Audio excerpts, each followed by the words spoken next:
Ao final desse vídeo, você não vai mais ser o mesmo. Nos próximos minutos você vai aprender de maneira definitiva como nunca mais perder nenhum debate ou discussão na sua vida. Você vai ter acesso a 25 estratégias que se aproveitam das falhas mentais do cérebro humano para hackear o processo de convencimento das pessoas. Em diversos vídeos eu já ensinei como as interações sociais são um jogo e você pode vencer usando táticas e estratégias. Com os debates e discussões não é diferente. Existem táticas e técnicas que você pode usar para virar o conflito de ideias ao seu favor de maneira definitiva. Muitas pessoas inconscientemente usam algumas dessas manobras de maneira natural, porque é parte da essência de nós, seres humanos. Mas aprendendo e tendo consciência de tudo o que está acontecendo, você vai ter nas suas mãos o poder para controlar qualquer argumentação. E caso você julgue que a sua moral impede que você faça uso disso, esse conhecimento também pode ser como um antídoto que você vai tomar, para passar a perceber quando os outros estão usando essas técnicas contra você e poder contra-atacar. Eu sou Dru Deloro e seja bem-vindo ao meu canal. Você já deve ter percebido que nem sempre ter razão e bons argumentos é o suficiente. Se você pausar o vídeo por alguns segundos, eu tenho certeza que vão vir na sua memória várias situações que você já passou, em que mesmo estando certo racionalmente, você não conseguiu convencer aqueles ao seu redor do seu ponto, porque o seu adversário sempre dava um jeito de distorcer a disputa verbal, mesmo ele estando errado. Durante a sua jornada em direção aos seus objetivos, naturalmente vão surgir situações em que você vai se deparar com resistência às suas ideias, opiniões e à sua visão. Seja um debate formal ou uma mera discussão acalorada, esses momentos são inevitáveis.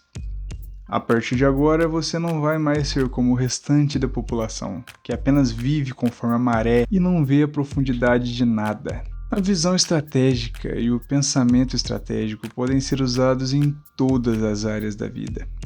E nos embates verbais não é diferente. Para te ensinar como andar nesse território e vencer todas as suas batalhas, eu vou separar esse vídeo em 2 tópicos. O primeiro vai ser explorando as características da mente humana e como ela funciona. E o segundo vai ser uma lista de táticas que você pode usar para sempre vencer os debates e discussões. Imagine isso como você sendo um artista marcial em treinamento. Enquanto as pessoas em geral acham que lutas são apenas socos e chutes aleatórios, você estuda os movimentos e aprende a usá-los, tanto para atacar quanto para perceber quando seus oponentes os usam, para que você possa se defender. Você vai agora se tornar um guerreiro das palavras. Pronto para começar? Antes disso, só um recadinho de leves. Se você já me conhece e gosta dos vídeos que eu faço aqui no canal, já deixa o seu like e comentário para ajudar no engajamento do canal. Isso é muito importante porque o YouTube precisa disso para divulgar esse vídeo para mais pessoas e dar para elas a oportunidade de acessar esse conhecimento. E se você ainda não conhece meu trabalho, eu recomendo muito que você se inscreva e ative as notificações para não perder os próximos conteúdos. Nesse canal eu falo sobre desenvolvimento pessoal, psicologia, estratégia e todo tipo de tema que te ajuda a ser a cada dia 1% mais próximo da sua melhor versão. Parte 1. A mente humana. Entender como as emoções desempenham um papel importantíssimo em nossas discussões e debates é fundamental para que você entenda como tomamos decisões. Embora a gente goste de acreditar que somos seres racionais, a realidade é que muitas vezes nós somos influenciados de maneira profunda e poderosa por nossas emoções, ao invés da lógica. Em muitos casos, as nossas emoções servem como um filtro através do qual nós processamos as informações que nós percebemos. Isso pode ser mais evidente em discussões e debates onde as opiniões e o ego estão em jogo. Estudos mostram que quando as pessoas estão emocionalmente investidas em um tópico, elas tendem a filtrar as informações de maneira seletiva, dando mais peso aos dados que confirmam as suas crenças e ignorando informações que vão contra aquilo que já acreditam. E essa é apenas uma das inúmeras falhas que nós temos no sistema do nosso cérebro que define quando vamos ser convencidos de algo. A neurociência recente tem inclusive duvidado que o livre-arbítrio existe de verdade, por motivos que eu vou abordar num vídeo próprio em breve. O nosso processo de tomada de decisão não funciona como a gente pode pensar. A nível inconsciente, nós normalmente não analisamos todas as justificativas e depois tomamos a decisão. E sim tomamos inconscientemente a decisão e depois buscamos justificativas para sustentar ela. Então, para convencer alguém, o caminho não é através do racional da pessoa, e sim atuando no inconsciente dela. O ego também é um fator que tem muito peso. Todo mundo acha que a própria opinião é a certa e que ela tem mais importância que a de todo mundo, porque todos somos, em algum nível, egocêntricos. Além disso, quando duas ou mais partes estão envolvidas em um debate, as pessoas estão mais preocupadas em vencer a disputa verbal do que em realmente encontrar a verdade e a razão na situação. Isso é um dos motivos pelos quais não vale a pena entrar em todas as discussões que aparecem pela frente, ou as que as suas emoções te dão o impulso de iniciar. A maioria é só um desperdício de energia, onde todo mundo vai sair dali com a mesma opinião de antes. Você tem que aprender a escolher bem as suas batalhas, e isso é um ensinamento de mais de 2000 anos de arte da guerra. Mas nos casos em que você vai entrar num embate de ideias, você pode usar artimanhas para ter vantagem e sair por cima, se aproveitando das falhas no nosso processo cognitivo. Isso é usado há milênios em política, na justiça e em negociações e até mesmo nas religiões. É uma caixa de ferramentas que está na mesa na sua frente, só esperando para serem utilizadas. E vamos dar uma olhada nas 25 principais entre elas, a partir de agora. Parte 2. As falácias argumentativas. Falácias nada mais são do que argumentos ou raciocínios que parecem ser verdadeiros, mas não são. Eles aparecem o tempo todo, em vários contextos, mas exigem uma quantidade maior de atenção e raciocínio para serem percebidos e combatidos, até mesmo por aqueles que são preparados com o conhecimento da existência deles. Você vai perceber que várias dessas falácias, na verdade, são estratégias narrativas para ativar uma distorção de interpretação da realidade, que é causada pelos vieses cognitivos humanos. A maioria também se beneficia da lei de Brandolini, também chamado de princípio de assimetria da estupidez, que diz que a quantidade de energia necessária para refutar uma idiotice é uma ordem de grandeza maior do que a necessária para produzi-la. Ou seja, para explicar o suficiente para desmentir uma informação falsa ou falaciosa em uma discussão, se quem disse a mentira gastou 5 minutos, quem quer refutar vai levar 5 horas, porque vai ter que explicar muita coisa desde o básico. E aqui estão as falácias mais importantes para você treinar e colocar em prática a partir de hoje. 1. Espantalho. Distorça uma parte do argumento para torná-lo mais fácil de atacar. Por que combater o argumento real do oponente se podemos transformá-lo numa coisa mais fraca e bater à vontade? Transformando parte do argumento do adversário em algo fácil de refutar e agindo como se aquilo representasse o argumento inteiro, você cria um espantalho. Batendo nesse espantalho, o oponente é reduzido a uma criatura tosca, pronta para ser destruída. Tudo bem que não é no inimigo real que você está batendo, mas quem liga? 2. Falsa causa. Afirme que uma relação real ou percebida entre duas coisas significa que uma é a causa da outra. Na cabeça das pessoas em geral, eventos que acontecem de maneira próxima quase sempre estão relacionados um com o outro. Isso muitas vezes não é verdade, mas quem liga para a verdade? O que importa aqui é fazer alguma correlação absurda entre fenômenos independentes, dando a devida certeza de que um é a causa do outro. 3. Apelo à emoção. Manipule uma resposta emocional no lugar de um argumento racional válido ou convincente. Quase todo mundo sente, mas nem todo mundo pensa. Sendo assim, apelar para o lado emocional em um debate é sempre uma opção muito boa. Não importa se é para compaixão, para o medo, para o ódio ou qualquer outro sentimento. O que importa é que comover as pessoas é uma ótima maneira de evitar que elas pensem e, como consequência, fazer com que julguem com o coração. 4. A falácia da falácia. Acuse uma afirmação de estar toda errada só porque ela não foi bem construída. Todo mundo já errou na vida. Errar é algo humano e natural e somos ensinados a perdoar o erro do próximo. Mas não em um debate, em que a persuasão de outras pessoas está em jogo. Se o seu adversário errou em algo, dizendo uma falácia sem querer ou demorando um pouco demais para responder, demonstrando qualquer sinal de fraqueza, Diga que ele está totalmente errado ou mentindo. 5. Ladeira escorregadia. Faça parecer que o fato de permitirmos que aconteça A fará com que aconteça Z. Não tem por que lidar com um foco real se é possível distrair o debate com hipóteses extremas. Basta você argumentar que a ideia do oponente não é o principal problema, mas sim as inúmeras consequências possíveis que ela, em tese, levaria. A consequência não precisa sequer ser provável, já que o foco é causar medo e desviar a atenção. 6. Ad hominem. Ataque o caráter ou traços pessoais do seu oponente em vez de refutar o argumento dele. O termo vem do latim, que significa contra a pessoa. Por que lutar contra um tanque de guerra se é possível pisar no piloto? Uma ideia ou argumento pode ser grande, mas pessoas são pequenas.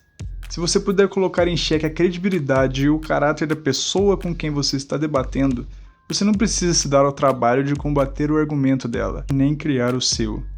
7. Tuquoque. Vire as próprias críticas contra o acusador. Responda críticas com críticas. O termo advindo do latim significa você também. Por que responder uma acusação ou trabalhar um raciocínio se é possível você simplesmente acusar o adversário de fazer justamente o que ele questiona?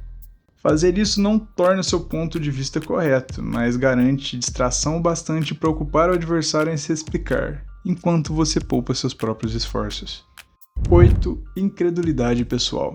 Se algo é difícil de entender ou de explicar como funciona, aproveite e dê a entender que não é verdade. Alguns assuntos são mais complicados do que outros e exigem um conhecimento maior para parecerem concretos. Só sendo muito ingênuo para não aproveitar quando o adversário está lidando com um assunto assim e argumentar algo como essa porcaria nem faz sentido, esse cara é um mentiroso. Uma ideia simples e simplesmente fenomenal. 9. Caso isolado. Altere as regras ou abra uma exceção quando a sua afirmação for exposta como falsa. O adversário chato acabou de apontar um erro na sua afirmação? Não se preocupa. Basta você afirmar que tal erro é uma exceção, um caso isolado, e não uma regra. É óbvio que esse dado está errado. E é óbvio que teve sabotagem. E é óbvio que nunca sua afirmação está errada. O errado é o adversário, que maldosamente acha erro onde não existe. 10. Pergunta rasteira. Faça uma pergunta que tenha uma afirmação embutida, de modo que não possa ser respondida sem uma certa admissão de culpa. A discussão pode estar sendo muito racional. Que tal plantar um pouco de confusão? Uma perguntinha carregada com uma afirmação extra inflama os ânimos, faz com que o inimigo gaste tempo se justificando, parecendo culpado ou nervoso, e garante de brinde um desvio de foco. 11. Inversão do ônus da prova. Force a outra pessoa a provar que você está errado, ao invés de você mesmo ter que provar que está certo. Provar que estamos corretos é um trabalho chato e custoso. Por isso, nada melhor do que deixar para o oponente a tarefa de demonstrar por quais motivos você estaria errado. O melhor é que não importa se o seu argumento é uma porcaria, porque o trabalho que o outro cara vai ter para desmentir vai tomar uma quantidade absurda de tempo e energia dele. 12. Ambiguidade. Use o duplo sentido ou uma linguagem ambígua para apresentar a sua verdade de modo enganoso. Existem especialistas em dizer coisas querendo dizer outras, ou em brincar com palavras para que possam se safar de promessas ou afirmações anteriores. Esses métodos costumam ter efeitos muito bons para se vencer no jogo político, principalmente se tem a existência de uma base de seguidores cegos para passarem pano com o famoso "ora, mas veja bem". 13. O apostador. Diga que sequências ou padrões acontecem em fenômenos estatisticamente independentes. Se você jogar uma moeda 10 vezes e ela cair cara todas as vezes, a chance de cair coroa na próxima jogada ainda é de 50%. Às vezes a gente acha que só porque uma coisa não acontece faz tempo, então logo vai acontecer de novo. O que não é verdade, visto que muitos eventos são independentes. Mas já que a gente não está em Las Vegas e sim num debate, vale a pena usar essa tática. 14. Apelo ao povo. Apele para a popularidade de um fato para tentar validar ele. Se muitas pessoas concordam ou fazem algo, por que não usar isso como um argumento ao seu favor? Tudo bem que a simples popularidade ou aceitação de alguma coisa não quer dizer que ela é verdade, mas e daí? É uma falácia tão boa que dependendo do assunto você ganha a plateia de brinde para torcer por você. 15. Apelo à autoridade. Use a sua posição como figura ou instituição de autoridade no lugar de um argumento válido. Não existe motivo bom o bastante para se desgastar argumentando quando é possível você dar a bela carteirada. Se você já tem status o bastante em determinada área, é óbvio que você está certo e todo mundo está errado. Caso não seja o caso, cite outras pessoas que tenham autoridade inquestionável. 16. Composição ou divisão. Afirme que uma parte de algo deve ser aplicada a todas as outras partes daquilo. Muitas vezes, quando algo é verdadeiro ou falso em parte, isso também se aplica ao todo. Em muitos outros casos, não. Mas o não é uma palavra muito chata. É sempre bom usar esse truque para alegar padrões onde eles não existem, generalizar assuntos, atacar ideias alheias, etc. Isolar uma parte de um argumento como algo bom ou ruim e dizer que o todo é idêntico a essa parte é um golpe eficiente. 17. Escocês de verdade. Faça um apelo à pureza como forma de rejeitar críticas relevantes ou falhas no seu argumento. Imagine que o adversário inconveniente encontrou um exemplo que desmente sua tese. Se você tiver coragem de verdade, vai argumentar que aquilo ali não serve para te desmentir, porque não é um exemplo verdadeiro. E se você não fizer isso, é óbvio que não tem coragem de verdade. 18. Genética. Julgue algo como bom ou ruim, tendo por base a sua origem. Que tal criar uma distraçãozinha esperta? Às vezes o argumento do oponente é até bom, mas tem origens controversas. Foi proposto inicialmente por uma pessoa odiável, foi dito por alguém que já mentiu, já foi usado como justificativo para outros atos terríveis, etc. É só você se aproveitar disso a seu favor no debate e dizer que a origem negativa desqualifica toda a ideia advinda dela. 19. Falso dilema. Apresente dois estados alternativos como sendo as únicas possibilidades, mesmo que existam outros. O pensamento binário da falácia preto ou branco não leva em conta as inúmeras múltiplas variáveis, condições e contextos em que existiriam mais do que as duas possibilidades apresentadas. Ele molda o argumento de forma enganosa e obscurece o debate racional e honesto. 20. Definição circular. Apresente um argumento circular no qual a conclusão já foi incluída na premissa. Muitas pessoas têm crenças enraizadas sobre certos assuntos.